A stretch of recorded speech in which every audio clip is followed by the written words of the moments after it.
네, 들으신 것처럼 헌법재판소가 내일부터 본격적으로 윤석열 대통령의 탄핵 사건 심리를 위한 절차에 돌입합니다.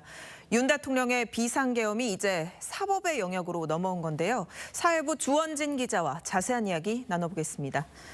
네, 주 기자, 8년 전에 박근혜 전 대통령 탄핵 심판 때도 주 기자가 취재했던 것이 기억이 나는데요. 이번 탄핵 심판을 그때와 비교해보면 언제쯤 끝날 걸로 좀 전망이 됩니까? 네, 헌법재판소는 헌재법에 따라 사건을 접수받으면 신속 공정하게 180 안에 선고해야 합니다.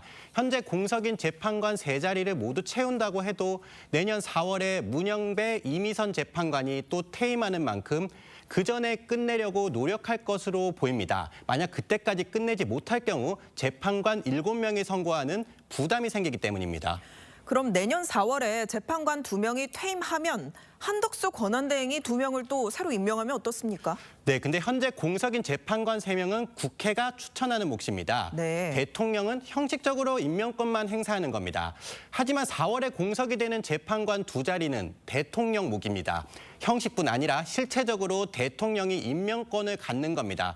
그래서 법조계 안팎에서는 현상 유지 권한만 행사하는 한 총리가 임명하는 것은 무리가 있을 수 있다는 의견도 나옵니다. 네, 앞선 리포트에서 이 국회목 재판관 3명 빠르면 올해 안, 그러니까 이달 안에 이제 충원이 될 거다 이렇게 들었는데 그럼 그때까지 심리는 어떻게 진행되는 건가요? 네, 헌재는 일단 올해 말까지는 심판 진행 절차 등을 미리 결정할 방침입니다. 이후 새로운 재판관 3명이 특별한 이의 제기를 하지 않으면 준비된 절차에 맞춰 내년 초 첫 심리부터 9명이 함께 심판을 진행하게 됩니다.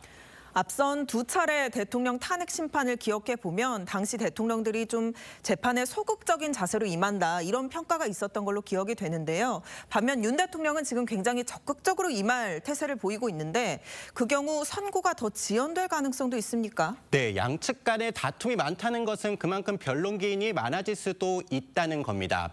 노 전 대통령 당시 변론 기회가 7차례 주어진 반면 박 전 대통령은 17차례 주어졌습니다. 그만큼 심리 기간도 박 전 대통령이 더 길었습니다. 그럼에도 박 전 대통령 탄핵 심판 당시 변호인들의 소극적 대응으로 심판이 일찍 끝났다는 법조계 안팎의 의견이 있었습니다.